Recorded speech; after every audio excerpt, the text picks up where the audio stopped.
Assalamualaikum warahmatullahi wabarakatuh. Saya Melinda dari kelas 11 Farmasi akan mempresentasikan hasil laporan praktek kerja lapangan di Puskesmas Pajagan. Saya memilih judul indikasi obat metformin HCl. Dalam video presentasi kali ini, saya akan menjelaskan beberapa hal. Yang pertama, apa itu diabetes atau gula darah. Yang kedua, apa penyebab dari diabetes dan gula darah. Yang ketiga, penjelasan tentang obat metformin HCl. Sebelumnya, saya akan menjelaskan tentang pengertian praktek kerja lapangan. Praktek kerja lapangan adalah salah satu strategi di mana setiap peserta didik atau siswa mengalami proses belajar melalui bekerja secara langsung atau bisa disebut dengan learning by doing. Pada pekerja yang sesungguhnya di lapangan kerja atau di dunia usaha dan dunia lapangan. Maksud dan tujuan diadakannya praktek kerja lapangan untuk menyesuaikan diri terhadap lingkungan baru, terutama dalam lingkungan kerja. 2. Mendapatkan ilmu yang luas tentang dunia kerja. 3. Memberikan kebiasaan bersosialisasi dan berinteraksi dengan orang baru secara langsung. Meningkatkan dan memperluas kemampuan sebagai bekal untuk memasuki dunia kerja dan membuat peserta didik untuk menjadi lebih disiplin dan juga lebih bertanggung jawab. Yang pertama, diabetes atau gula darah. Diabetes atau gula darah adalah penyakit yang berlangsung lama atau disebut dengan kronis, serta ditandai dengan kadar gula atau glukosa darah yang tinggi atau di atas nilai normal. Glukosa yang menumpuk terjadi akibat tidak diserap oleh sel tubuh dengan baik, dapat menimbulkan berbagai gangguan pada organ-organ tubuh. Jika diabetes tidak dikontrol dengan baik, maka akan timbul berbagai komplikasi yang membahayakan nyawa penderita diabetes tersebut. Penyebab terjadinya diabetes atau gula darah. Yang pertama, terlalu banyak mengonsumsi makanan dan minuman yang mengandung gula, memiliki keluarga riwayat diabetes, menderita infeksi virus, jarang berolahraga atau jarang beraktivitas, resistensi sel tubuh terhadap insulin, menderita tekanan darah tinggi atau disebut dengan hipertensi, dan faktor usia. Diabetes terbagi menjadi dua jenis atau dua tipe.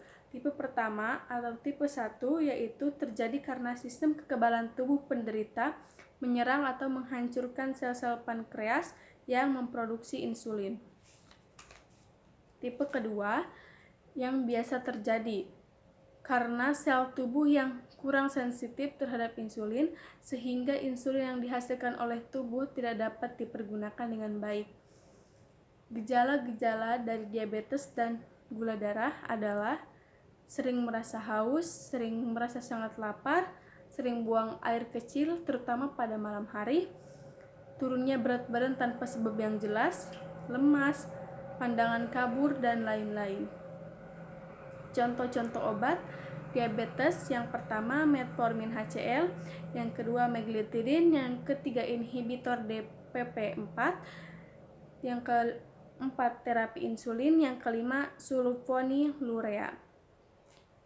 Penjelasan tentang metformin HCl.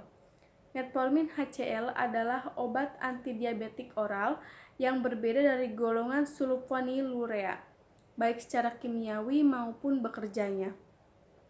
Obat metformin HCl ini merupakan suatu biguanida yang tersubstitusi rangkap yaitu metformin atau disebut dengan dimetil biguanid hidroklorid. Metformin HCl bekerja dengan cara meningkatkan efektivitas tubuh dalam menggantikan insulin atau untuk menekan dan menahan peningkatan kadar gula darah pada tubuh penderita diabetes. Metformin HCl termasuk golongan obat antidiabetik, kategori obat resep. Manfaatnya untuk menurunkan atau menahan kadar gula darah bisa digunakan untuk dewasa dan juga anak-anak.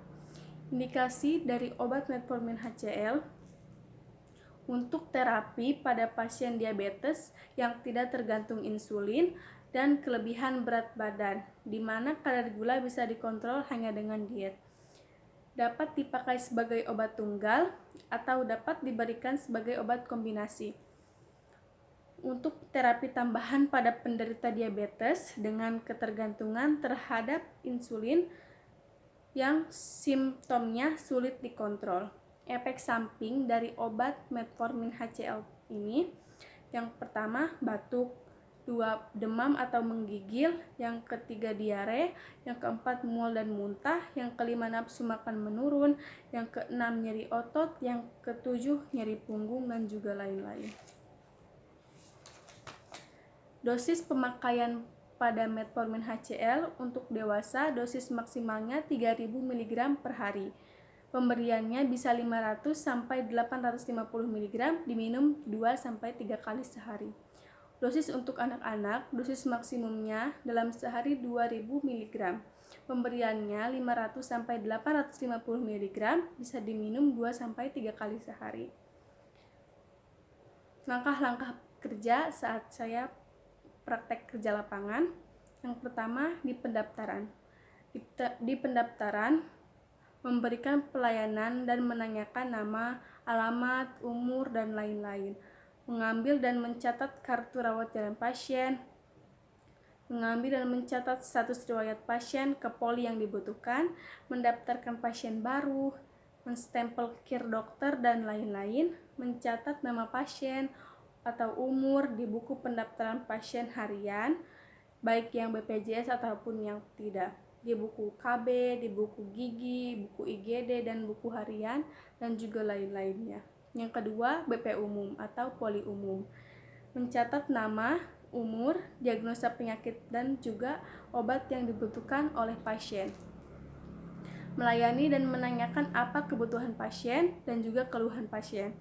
Menensi darah, menimbang berat badan, mengukur tinggi badan. Mencatat diagnosa penyakit pasien ke dalam buku data riwayat diagnosa pasien. Yang ketiga, di apotik. Merapikan stok obat di apotik dan juga di gudang puskesmas, mengambil atau memberikan obat kepada pasien sesuai dengan resep dokter, mengambil dan menyiapkan atau membuat puyer sesuai dengan resep dokter, menghitung stok obat di gudang puskesmas, menulis pengeluaran stok obat di gudang atau di apotik ke dalam kartu stok dan buku pengeluaran obat harian. Mengambil dan menghitung stok obat yang dibeli di gudang farmasi kabupaten.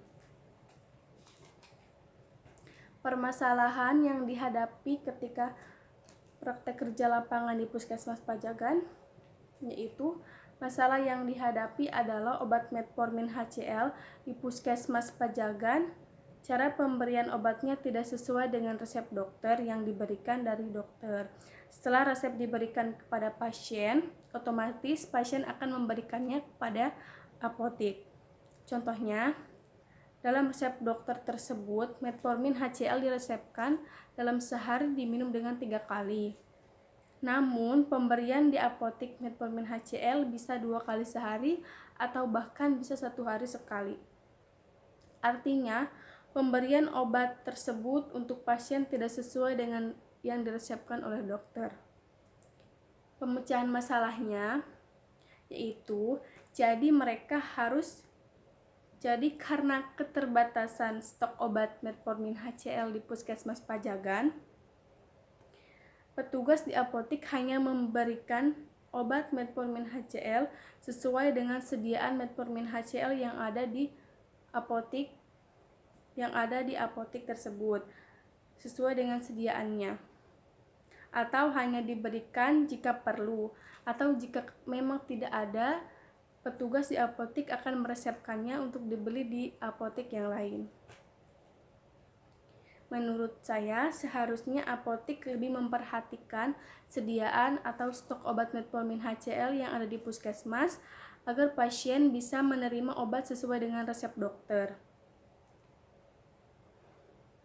Atau juga petugas di apotek hanya bisa memberikannya sesuai dengan kebutuhan pasien. Sekian dari saya penjelasan tentang praktek kerja lapangan saya yang berjudul Indikasi Metformin HCl. Terima kasih. Wassalamualaikum warahmatullahi wabarakatuh.